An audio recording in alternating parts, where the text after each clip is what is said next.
प्रभु कहते हैं तू सोने से पहले सबको माफ़ कर दे, मैं तुझे माफ़ कर दूंगा। दूसरों से बात करने के लिए, लोगों से बात करने के लिए फ़ोन की ज़रूरत होती है, लेकिन प्रभु से बात करने के लिए मौन की ज़रूरत होती है। प्रभु में विश्वास, प्रभु में आस्था बनाए रखिए। आज इसी अच्छे विचार के साथ मैं आपकी होस्ट डॉक्टर सीमा तिवारी लेके आ गई हूँ कुछ बातें जो कि भगवान को समर्पित हैं। जी हाँ दोस्तों, अभी मैं बैठी हुई हूँ मंदिर में, यानी कि रोइंग अरुणाचल प्रदेश के दुर्गा मंदिर में, और सामने ही है बजरंगबली स्वामी की मूर्ति प्रतिमा जिसके समक्ष मैं बैठी हुई हूँ। और अच्छा लगता है मुझे यहाँ पे आने में। काफ़ी बड़ा मंदिर है, मैं आपको अभी दिखाऊंगी। माँ दुर्गा, भगवान शिव शंकर, बजरंगबली स्वामी, राधे कृष्ण भगवान, सभी देवी देवताओं की प्रतिमा यहाँ पे है, मूर्तियाँ यहाँ पे है। लोग आते हैं इस इतनी दूर आकर। जिस जगह मेरे मन को शांति मिलती है, ये वही स्थान है दोस्तों। आपको पता है कि मैं बिलोंग करती हूँ मध्य प्रदेश से और उत्तर प्रदेश से, और मेरी जॉब अरुणाचल प्रदेश में है। तो अपनी बर्थ प्लेस से, अपने घर को छोड़ के इतनी दूर जो मैं यहाँ पे रह रही हूँ, तो वो माता रानी का ही सहारा है जो मुझे मिलता है। उन पे विश्वास है, जिसकी वजह से मैं यहाँ पे हूँ, जो मेरे साथ हर पल है। तो दोस्तों, मैं आपको दिखाऊंगी कि कितना अच्छा मंदिर जो है ये यहाँ पे बना हुआ है। लोग आते हैं, जिनकी श्रद्धा है वो चाहे जहाँ भी रहें, उनको भगवान की भक्ति, भगवान का भाव मिल ही जाता है। तो मुझे भी रोइंग अरुणाचल प्रदेश में इतनी दूर आके, मध्य प्रदेश और उत्तर प्रदेश से, ये बहुत ही खूबसूरत मंदिर यहाँ पे मिला है, जहाँ पे मैं हमेशा आती हूँ, बीच बीच में बैठती हूँ और मेरे मन को शांति मिलती है। तो आज मैं आपको दिखाऊंगी। तो उससे पहले आपको बताते हैं कुछ अच्छी बातें जो कि आज भगवान को समर्पित हैं। जी हाँ दोस्तों, हम अपना सारा जीवन भगवान को समर्पित करते, वो भी कम है। तो चलिए आज के इस वीडियो में करते हैं कुछ बातें जो कि भगवान को समर्पित। तो जैसा कि मैंने बताया कि दूसरों से बातें करने के लिए, लोगों से बातें करने के लिए, रिश्तेदारों से बातें करने के लिए तो फ़ोन की ज़रूरत होती है, लेकिन भगवान से बातें करने के लिए, प्रभु से बातें करने के लिए मौन की ज़रूरत होती है। और ये मन ही है जो हमें भक्ति की ओर ले जाता है। प्रभु कहते हैं, प्रभु के पास जब कोई जाता है, भगवान के पास कोई जाता है, तो वो कहते हैं तुम्हें क्या चाहिए? मेरे पास 2 चीज़ें हैं, माया और भक्ति। तो इंसान पूछता है कि दोनों में क्या फ़र्क है, माया और भक्ति में क्या फ़र्क है?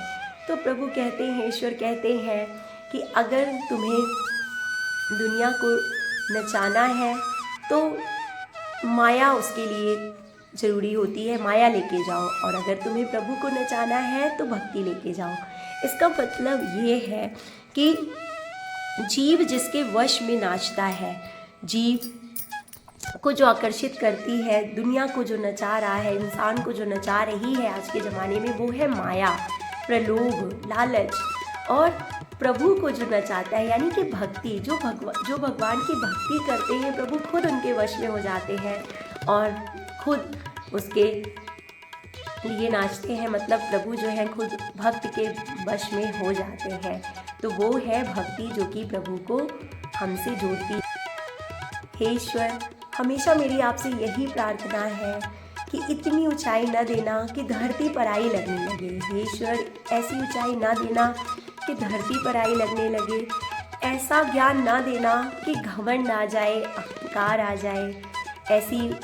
ऐसी सोच ना देना, ऐसा सुख कभी ना देना कि दूसरों के दुख पर हंसी आने लगे, कि दूसरों का दुख हमें दुख ना समझ में आए। मैं ईश्वर से हमेशा यही प्रार्थना करती हूँ कि मैं जहाँ भी रहूँ, जिस स्थान पे रहूँ, बस आपका नाम स्मरण करती रहूँ। आपसे, आपकी भाव में, आपके भक्ति में रहकर ये जीवन बीते। जो भी काम करूँ, हर काम में बस आप हर पल मेरे साथ हो, मेरे पास हो। हमेशा इसी भावना से, इसी भाव से मैं जीवन में आगे बढ़ती चली जाती हूँ दोस्तों। और ईश्वर पे यह अटूट विश्वास मुझे हर काम में सफलता ज़रूर दिलाता है। तो इसी तरीके से आपको भी ईश्वर पे विश्वास ज़रूर करना चाहिए। आज आपको बताती हूँ एक छोटी सी बात जो कि बहुत ही पते की बात है और आपको मालूम होनी चाहिए कि जब भगवान के समक्ष इंसान गया, जब भगवान ने इंसान को बनाया, इंसान को की रचना कर रहे थे भगवान, तो भगवान ने इंसान को सब कुछ दिया, उसके हाथों में सब कुछ दे दिया। बस एक चीज़ रह गई थी जो भगवान ने इंसान से छिपा ली और अपने पैरों के बीच में दबा ली, पैरों के नीचे दबा ली। तो किसी ने पूछा, जब इंसान चले गए वहाँ से, जब इंसान भगवान के पास गए थे तो भगवान ने उन्हें सब कुछ दिया, लेकिन जब इंसान वहाँ से चले गए तो किसी ने पूछा कि हे ईश्वर, आपने ऐसा क्या है जो इंसान को नहीं दिया और इन चरणों के नीचे आपने क्या छिपा लिया? तो भगवान ने कहा, वो है शांति, क्योंकि मैंने अपने चरणों के नीचे छुपा ली है। इंसान के पास सब कुछ होगा, इस दुनिया को जो मैंने रचा है, इस सृष्टि की जो मैंने रचना की है, इंसान की मैंने रचना की है, उसके पास कहने को तो सब कुछ होगा, सुख सुविधा, हर तरह की चीज़ें, लेकिन जिसके लिए वो जीवन भर भटकता रहेगा वो है मन की शांति, वो है सुकून, और वो उसे कहीं नहीं मिलेगी इस दुनिया में, और वो सिर्फ मेरे चरणों के नीचे आके ही मिलेगी।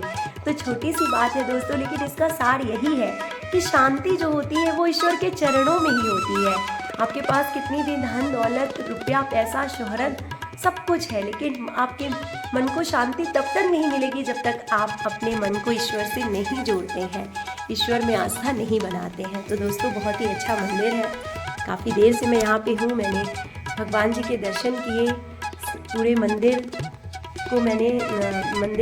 में दर्शन किया, प्रसाद चढ़ाया, आशीर्वाद लिया भगवान जी का और पंडित जी का।